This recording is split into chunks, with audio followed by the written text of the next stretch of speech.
If you're here, you're most likely just like me and excited to get in the garden and start planting seeds directly in there. So I'm going to be going over my top 5 favorite seeds that you can be direct sowing into the ground prior to the last frost date. Because we're still a few weeks out from our last frost date, this is the opportune time to start some successional planting of some of these seeds that actually love some of the colder time of year.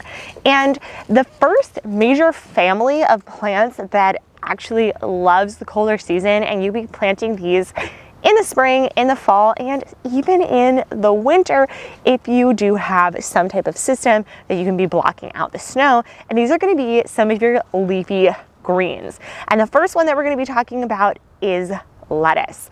I love lettuce. There are so many different variations and types. I eat salads all summer long, all winter long. All year long I eat salads, and it's probably one of our favorite items to grow in the garden because you can be getting fresh leafy greens all summer long. I like to make sure that I'm getting them in around 4 to 6 weeks prior to the last frost date.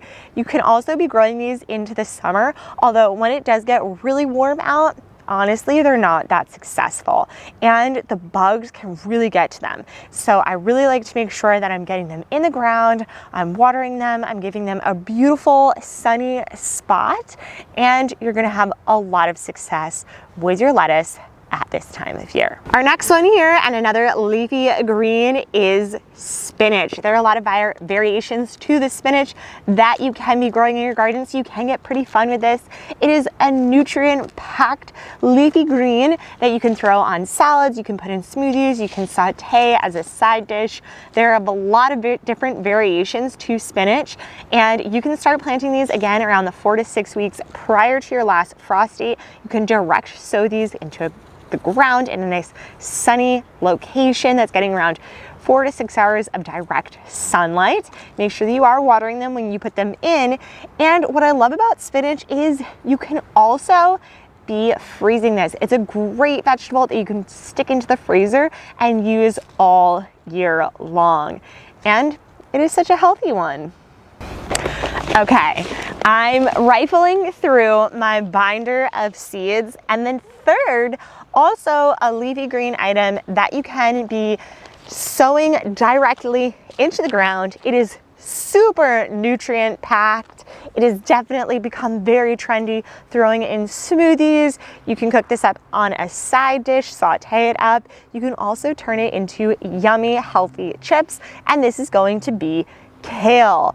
Kale is an amazing crop that you can be direct sowing into the ground. I love to get this in early. We use so much kale. Last year I even turned it into a kale powder that you can be popping into any smoothies or cooked items, especially if you have a little one and you want to get them greens in what they're eating without overpowering the flavor of the meal or making it completely just kale related. Now, this is a great crop that you can be growing in the spring and fall. It's going to be really successful, and it's not that hard to grow. There are also a lot of different variations in kale, from the color to the texture to the look and feel and to the taste. So definitely check out some of those variations and which ones grow best in your zone and start getting them in the ground now. Another great item that you can be planting prior to your first frost date, this can be planted around 4 to 6 weeks prior to your first frost date, is going to be peas. There are so many different types of peas that you can be growing, and they are really, really easy to grow. A great beginner level growing item, and they are going to be very climby, so you can build out really fun apparatuses for them to climb up or add in some walls or stringed setups. We have a nice setup here that we grow our peas on. We love snap peas. They're really great to just eat straight out of the garden. I love to pop them in my mouth whenever I pass by them. We like to have them as a nice summery snack that's always available in our fridge. They are going to be adding nitrogen to the soil, making it more beneficial for plants later in the season, and a great companion plant when building out your garden. The last item that I'm going to talk about here, our fifth item that I like to get in the ground prior to the last frost date, is carrots. But root vegetables in general can thrive really well in some of these colder temperatures. So anywhere from 2 to 3 weeks prior to the last frost date, I like to get my carrots into the ground.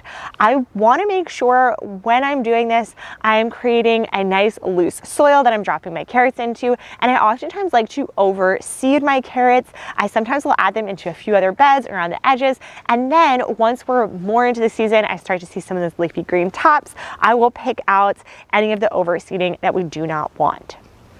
Additionally, I have an extra item that you can be growing prior to the last frost date, and that is radishes. They're a great touch to add to all of your different cooking. They add a nice zingy flavor. They're super fun, and you're going to notice that they grow really quickly. In around 3 to 4 weeks, you can be having a great radish.